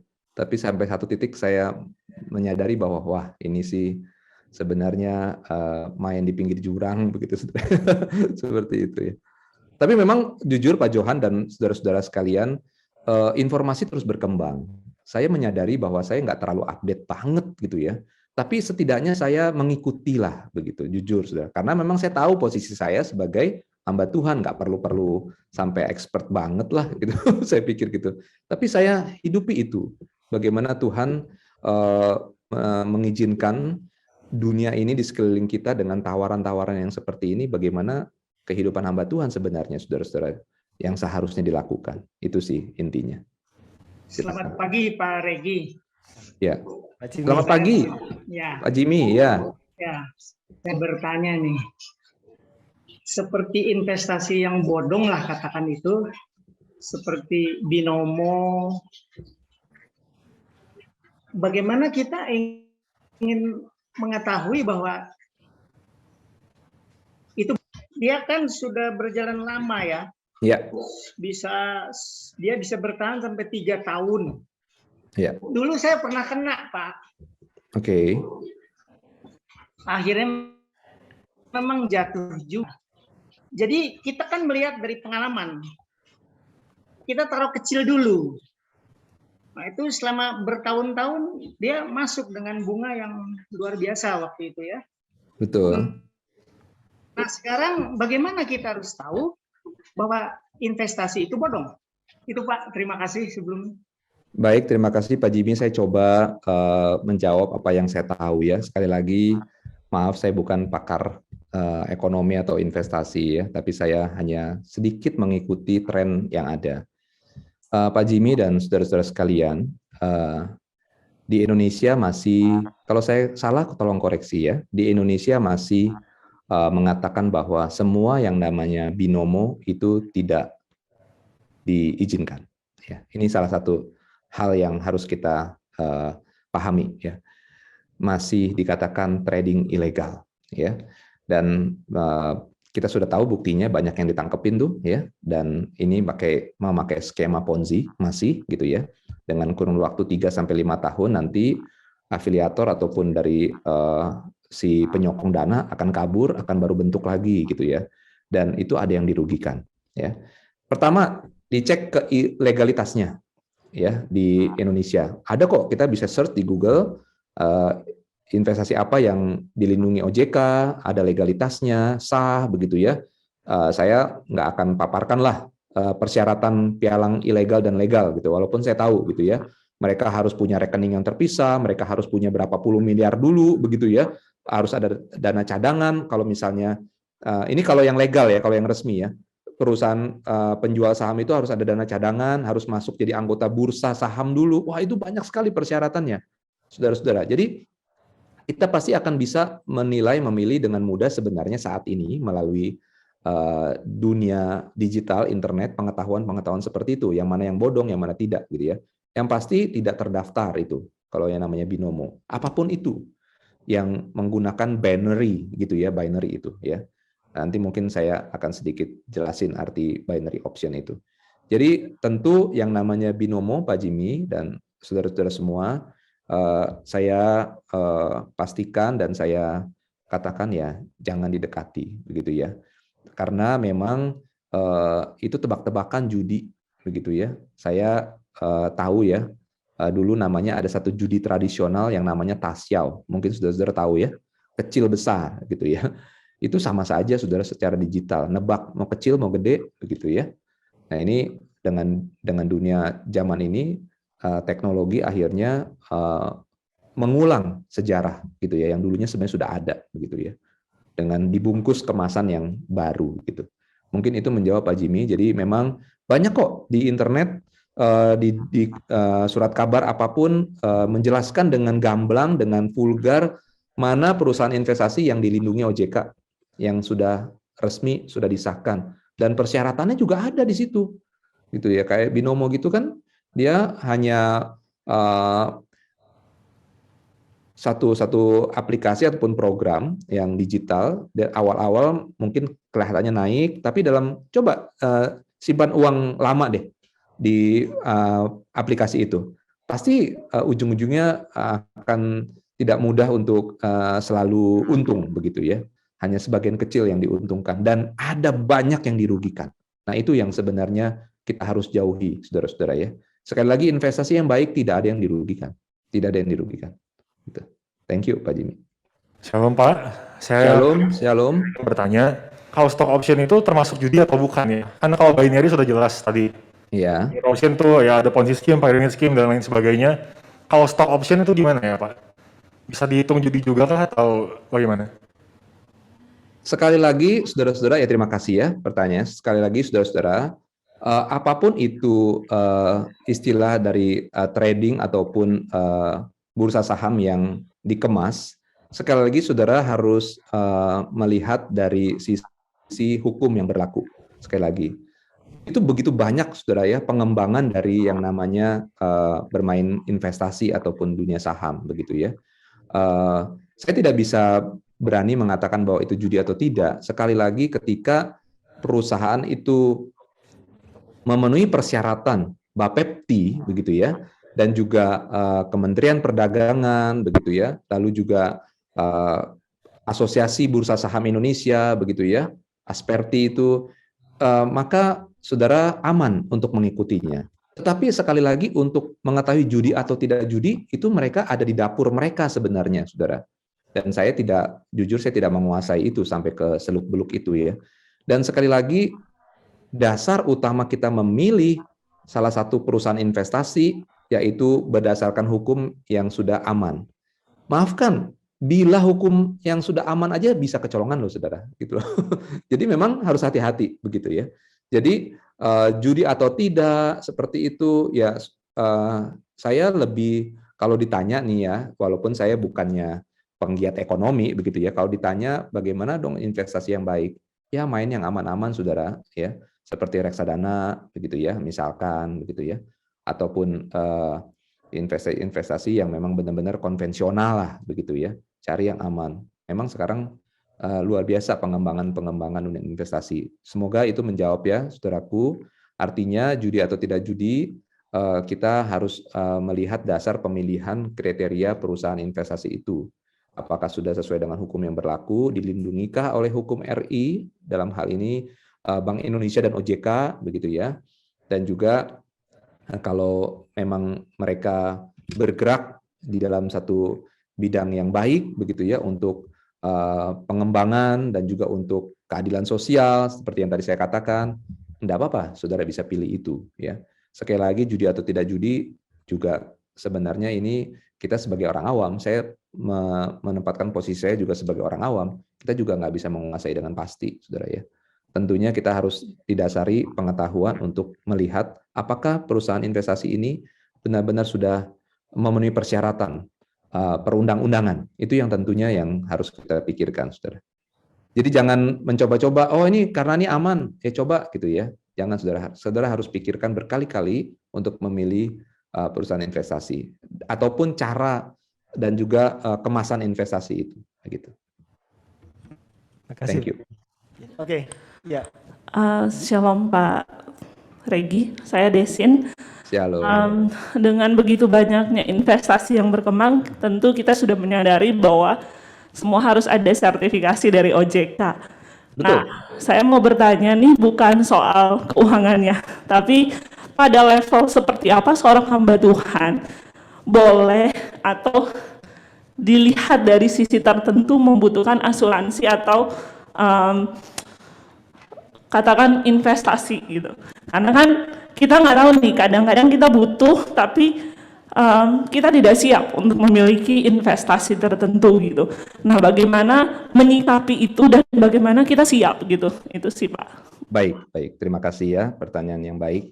Kembali lagi kepada kebutuhan motif ekonomi ataupun motif keuangan yang tadi saya paparkan oleh Bapak ekonomi makro gitu ya, si John Maynard Keynes itu ya. Kan ada motif dasar keuangan itu adalah motif transaksi begitu ya. Saudara punya uang nih ya, sekian rupiah di dalam kehidupan saudara ya. Katakan total semuanya ada 100 juta misalnya atau 10 juta lah ya. Lalu saudara harus membelanya, mengutamakannya untuk motif bertransaksi begitu ya saudara ya. Motif bertransaksi ya, saudara bisa beli, bisa makan, bisa jual, bisa mendapatkan sesuatu dari uang saudara, bukan karena dari pinjaman, bukan karena dari bantuan dan sebagainya.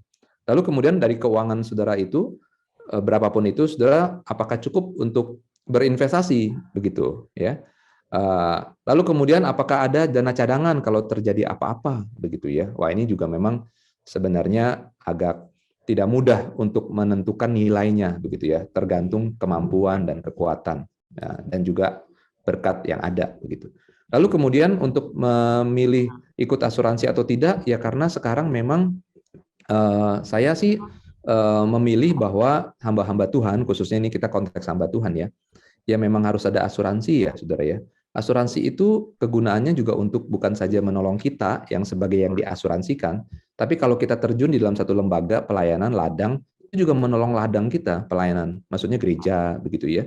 Karena tidak semua, saudara maafkan, ladang pelayanan gereja yang memang sanggup kalau terjadi apa-apa yang dialami oleh hamba Tuhan, bisa tercover semuanya. Ya. Kita percaya Tuhan Maha Besar akan memakai caranya yang ajaib untuk bisa menolong kita melepaskan dari jerat masalah, begitu ya, pergumulan. Tetapi kita juga harus bijak, begitu. Bagaimana salah satunya, saudara, ya, walaupun sekali lagi dengan catatan kita tidak mengandalkan penuh kepada asuransi, begitu ya, seperti tadi cerita saya yang terjadi kami alami dengan anak kami, ya, pada saat di operasi, susah sekali cair asuransi, begitu ya.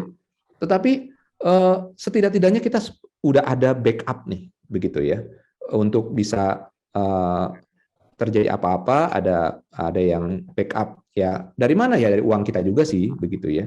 Jadi kalau ditanya seberapa signifikan, seberapa urgent, seberapa perlu, ya memang di dalam zaman ini ya memang kita perlu membutuhkan untuk memilih salah satu asuransi yang baik. Sekali lagi yang baik ya, saudara ya, yang baik.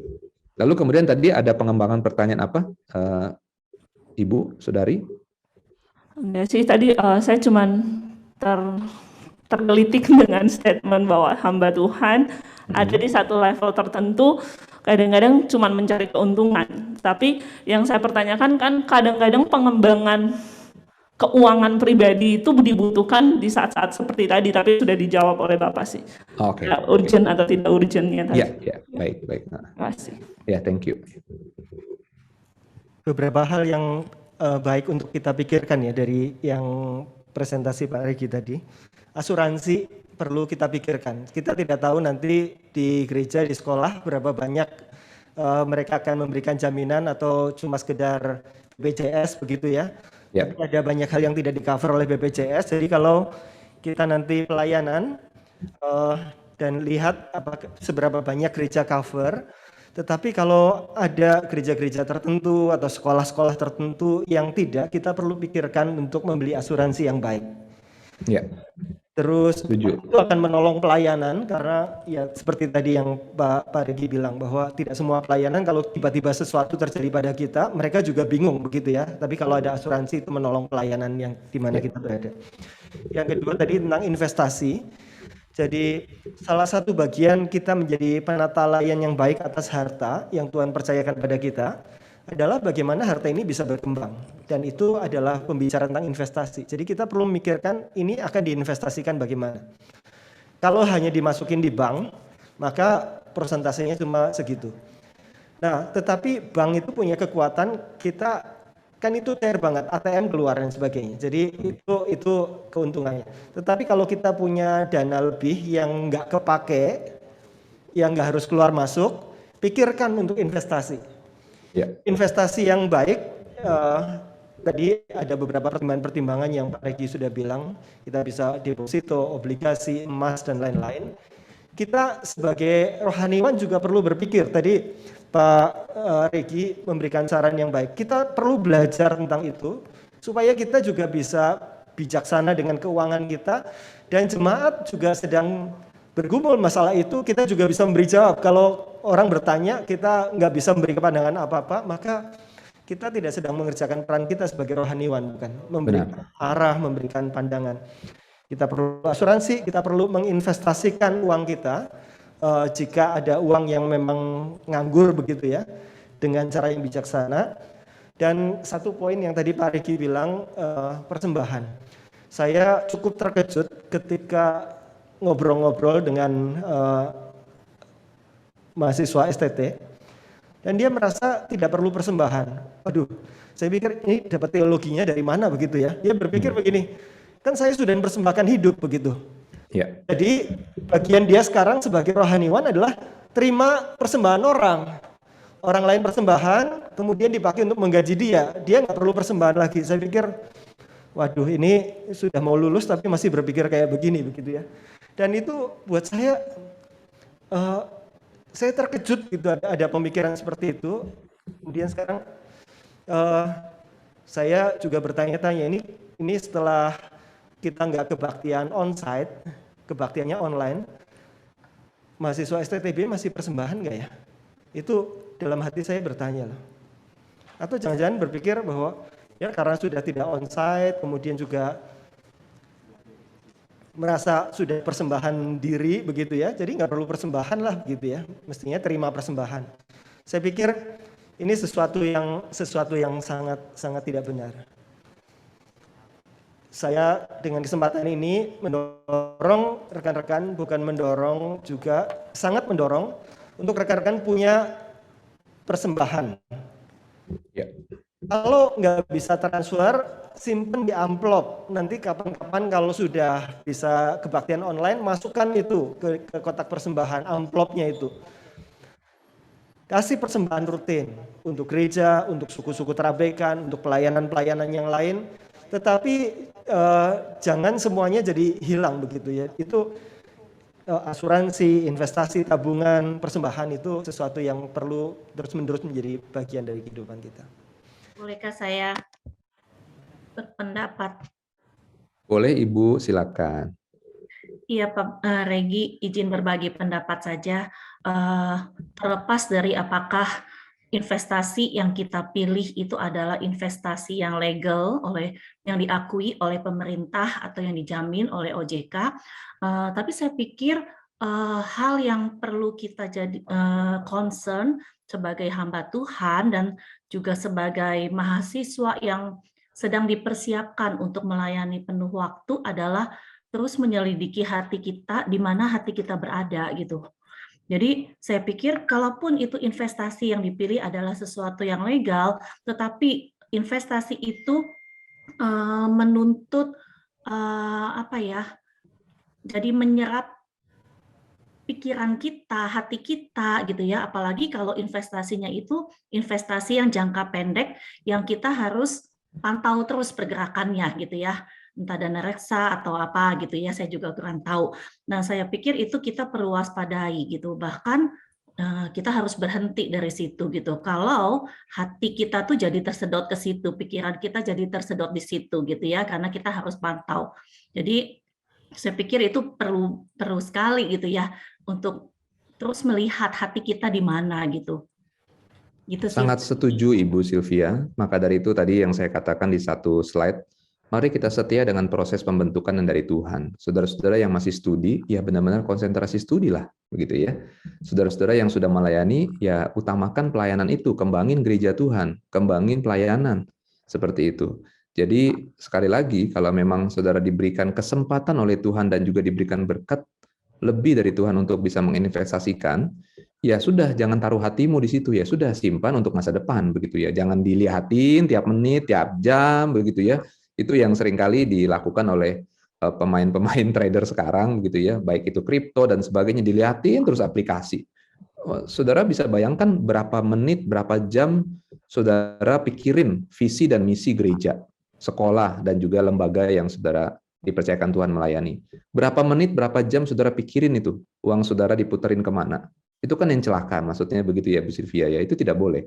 Apalagi saudara ya, member get member. Ingat saudara, hamba Tuhan ajak untuk ke Tuhan, begitu ya. Kita misalnya sudah dapat nih, kita ajak-ajakin nih temen nih. Wah, itu celaka saudara, itu tidak boleh begitu ya. Maka dari itu saya selalu menutup kesempatan untuk saudara kalau misalnya tanya, nih yang mana yang bagus, mana yang bagus, saudara cari sendiri aja. Yang mana yang bagus. Ada yang bagus, cuman saudara cari begitu ya. Walaupun jangan sampai mengarahkan kepada orang lain gitu di luar diri kita untuk ikut begitu saudara ya. Nah ini yang celaka saudara. Ajakin semua untuk ikut seperti yang kita ikuti. Wah itu tidak baik gitu ya. Jadi konsentrasi hati kita ada di mana begitu ya di dalam pelayanan. Saya setuju sekali Ibu Sylvia. Terima kasih banyak. Terima kasih Pak. Selamat pagi Pak Regi. Boleh Pak sama Pak hostnya tadi, bolehkah saya sedikit mungkin nanti minta pencerahannya Pak? Selamat gitu ya. pagi ya. Mungkin ini terkait seputar pelayanan ya Pak ya. Di dalam praktek kehidupan kita sebagai hamba Tuhan tentu beda-beda konteks gitu ya. Kalau kita perhatikan beberapa daerah gitu kan ada memang gereja tertentu yang tidak bisa mensupport 100% pelayanan hamba Tuhannya. Nah, mungkin menjadi pertanyaan saya, bagaimana dengan hamba Tuhan yang juga memiliki tanda kutip bisnis sampingan lah seperti itu. ini gimana tindakan hamba Tuhan seperti ini dan juga gereja sebaiknya seperti itu. Sorry, Guru Injil Wafriman tadi suaranya kurang jelas. Bagaimana hamba Tuhan, kenapa? Ya, jadi di dalam konteks tertentu gitu ya, ada hamba Tuhan yang ada juga memang dia disupport 100%, tapi ada juga yang mungkin enggak disupport 100% secara dana finansial seperti itu. Nah, lalu hamba Tuhan ini mungkin memiliki bisnis sampingan, tanda kutip gitu lah, usaha sampingan untuk menghidupi pelayanan dia. Nah, bagaimana sikap hamba Tuhan, tanggapan Musa Regi lah, Pak Regi dalam kasus seperti ini, Pak Regi, mohon pencerahan. Jadi bisa dikatakan apakah boleh hamba Tuhan mendapatkan sumber penghasilan yang lain, begitu ya? Ya kurang lebih lah seperti itu mungkin. Oke, baik. Kalau ditanya boleh atau tidak boleh, ya, saya tentunya akan menjawab seharusnya secara jujur ya. Kita tidak bisa menutup kemungkinan kondisi hamba Tuhan di Indonesia, khususnya konteks Indonesia yang sama sekali semuanya tidak punya penghasilan lain. Saya mungkin katakan boleh dengan persyaratan dengan kriteria tertentu. Ya, terlepas dia itu tidak disupport oleh gereja, terlepas dari gerejanya itu memeliharanya dengan layak atau tidak, begitu ya, mencukupkannya itu, terlepas itu semua, persoalan itu semua, tapi kan ini masalah boleh atau tidak boleh. Boleh dengan satu pertimbangan, yaitu ada pertimbangan dan latar belakang yang tepat untuk semuanya itu. Tadi kan sudah diutarakan oleh Guru Injil Wafriman bahwa ya karena dia nggak disupport penuh, mungkin ladang pelayanannya kurang memberikan yang layak dan sebagainya, begitu ya. Ada satu sebab ini, begitu ya. Jadi hamba Tuhan ini memikirkan, aduh bisnis apa ya, carinya bagaimana nih supaya cukup ya, atau tinggalin gereja ini, begitu ya. Itu pilihan-pilihan seorang hamba Tuhan.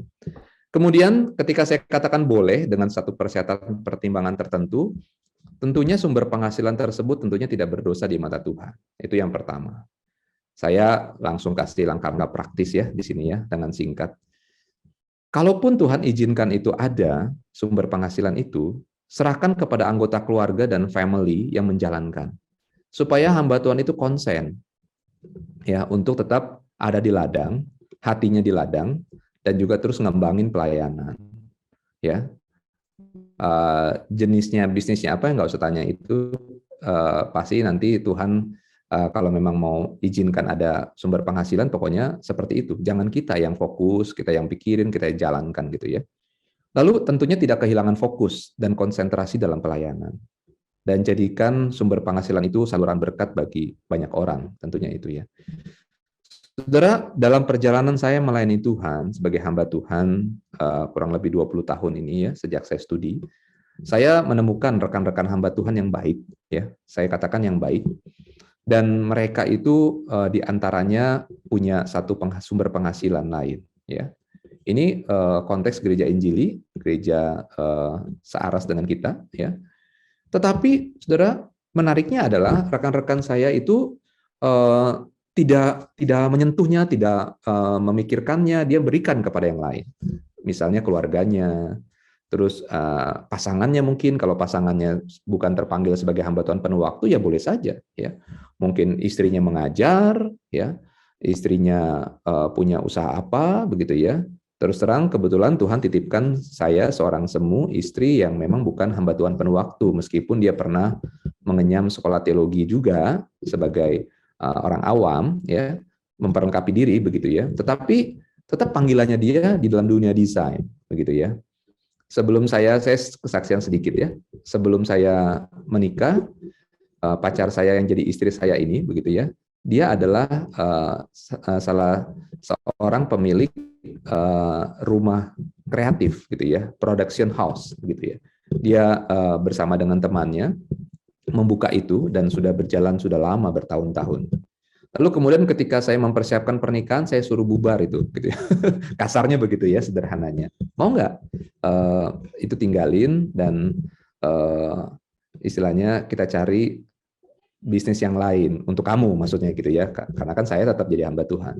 Lalu mungkin dengan polosnya saya, dengan beraninya, dengan nekatnya saya mengatakan itu, dan saya tidak mengharapkan dia katakan langsung iya. Ternyata iya, Tuhan berkehendak, dia mengatakan oke, boleh. waduh, gitu ya, luar biasa berani nih ya istri saya.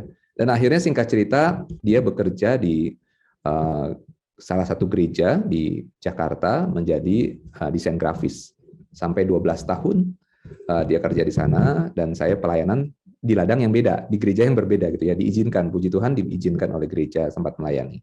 Dan akhirnya sebelum punya anak sekitar 5 tahun yang lalu dia sudah berhenti keluar dan dia fokus di dalam dunia desainnya melalui kerja dari rumah, begitu ya, menerima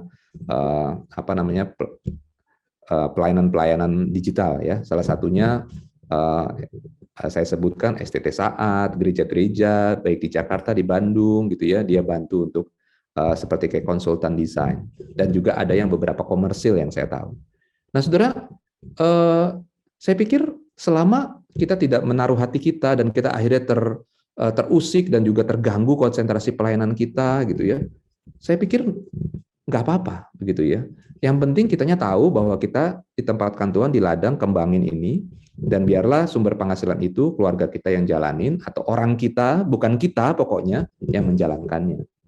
Nah, sekali lagi pilihannya itu salah satunya ya, bertahan dan terus mencari pimpinan pemeliharaan Tuhan supaya kita nggak salah dalam melangkah ya. Dan kedua ya, memang kalau memang nggak kuat, daripada dia jadi batu sandungan, hamba Tuhan itu di ladang akhirnya cuma menggerutu, menyindir-nyindir misalnya gitu ya kepada pimpinan gereja, bersungut-sungut, ya keluar. Saya pikir harus gentle gitu ya. Ya memang kamu nggak bisa begitu ya untuk bertahan dan sebagainya, dan gumulkan itu di hadapan Tuhan begitu. Sekali lagi saya dasarnya adalah pertama ya beriman, Tuhan pasti akan jaga dengan begitu banyak cara untuk memelihara hamba-hambanya. Mungkin itu menjawab ya Guru Nirwa Freeman. Mungkin rekan-rekan hamba Tuhan di sini ada yang mau menambahkan, saya persilakan. Thank you Pak Regi, thank you atas pencerahannya. Saya akan datang, kita akan memikirkan sumber penghasilan tambahan. Jawaban Pak Regi, kenapa tidak, begitu ya. Tetapi ada beberapa kriteria yang harus dipikirkan, misalnya kalau investasi, cari investasi yang benar, begitu ya. Terus, saya pikir prinsip yang paling penting tadi ya, adalah masalah hati. Apakah sumber penghasilan ini akan merebut hati kita, sehingga kita jadi lebih mikirin itu daripada pelayanan. Kalau itu, meskipun itu legal, ini bukan masalah legal atau tidak legal, meskipun itu legal, meskipun itu sah, menghasilkan banyak uang dan sebagainya, itu adalah sesuatu yang harus dihindari, karena itu merebut hati kita di situ.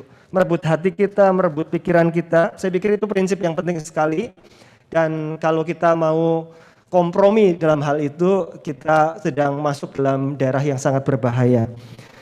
Kalau bisa orang lain yang menjalankan, tapi jangan sampai orang lain menjalankan, tapi orang lain yang kita suruh jalankan, suruh main judi begitu ya. Saya nggak main judi, saya cuma titip uang saja begitu ya. Bukan itu ya.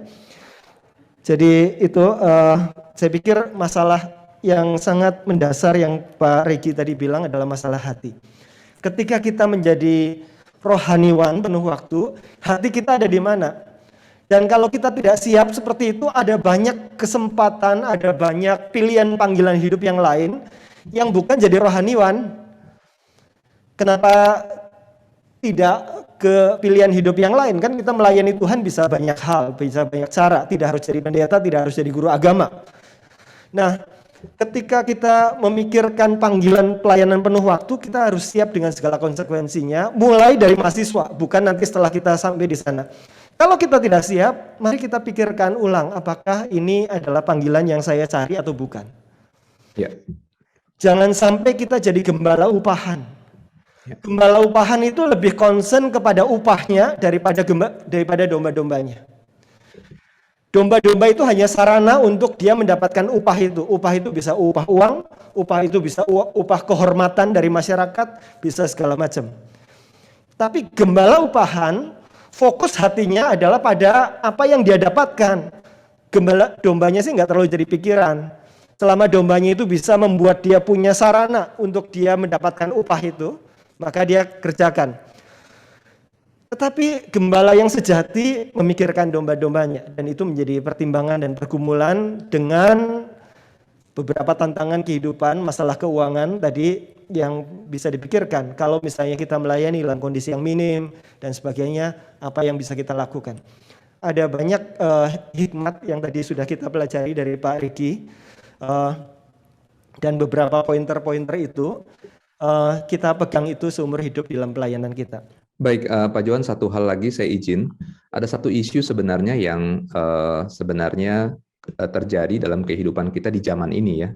Even kita sebagai hamba Tuhan penuh waktu dan juga sebagai seorang manusia yang produktif. Seringkali kita terlalu ideal bagaimana hamba Tuhan itu melayani istri sebagai semu, kalau yang sudah berkeluarga konteksnya ya, diam-diam saja di rumah dan sebagainya kalau memang istrinya itu bukan hamba Tuhan secara penuh waktu. Tapi ada juga hamba Tuhan hamba Tuhan, maksudnya lulusan sekolah teologi, tapi juga dia tidak pelayanan, begitu ya. Tetapi isunya adalah pendapatan kurang, begitu ya. Dan akhirnya ada satu paradigma bahwa ya kita kekurangan. Tapi kalau sudah berkeluarga seperti itu, apakah peranan keluarga ataupun istri bagaimana untuk bersikap? Ini menjadi satu dilematis begitu ya. Di luar sana, di luar dunia hamba Tuhan nih ya, saudara-saudara, saya tanya sama orang-orang muda, kalian nanti kalau sudah menikah nih ya, mau satu orang saja si suami yang bekerja apa dua-duanya? 100% mereka menjawab dua-duanya dong, saya mau kerja lause, begitu ya. Dia panggil saya lause begitu ya. Wow, kenapa alasannya? Karena memang nggak betah di rumah atau bagaimana? Mana cukup. Nah loh, saudara, ini isu, saudara, dan fakta. Di zaman ini hanya suami yang bekerja nggak cukup, ya kecuali saudara langsung dapat crazy rich gitu ya, pasangannya dapat sultan begitu ya. Tapi standarnya dalam kehidupan kota besar ya, kota lah ya, tidak akan bisa mencukupi ya, gitu ya, tidak bisa cukup hanya untuk seorang saja yang bekerja dalam keluarga suami istri. Nah, maka dari itu saya katakan kalau kita bawa lagi ke dalam ranah hamba Tuhan, kalau memang gereja masih mengizinkan, saya tahu ada gereja yang tidak mengizinkan sama sekali, saya tahu ada. Tetapi kalau gereja masih mengizinkan dan masih memenuhi pertimbangan kriteria percakapan kita tadi ya, tetap kita harus bawa hikmat di mata Tuhan, jangan taruh hati dan sebagainya. Saudara juga harus memikirkan bagaimana pasangan saudara, istri atau suami yang bukan terjun dalam hamba Tuhan full time juga bisa mendukung begitu ya. Dalam hal yang baik tentunya ya. Dalam hal yang baik. Itu sih yang saya sedikit tambahkan Pak Johan dan saudara-saudara. Jadi jangan saudara selalu mengeluh kepada Tuhan dan juga akhirnya menyalahkan gereja dan sebagainya. Apa yang saudara bisa perbuat yang baik begitu ya, tanpa tentunya kita tidak taruh hati itu gitu ya. Istri kita mendukung, keluarga kita mendukung. Itu saja ya, Pak Johan. Terima kasih. Terima kasih Pak Regi.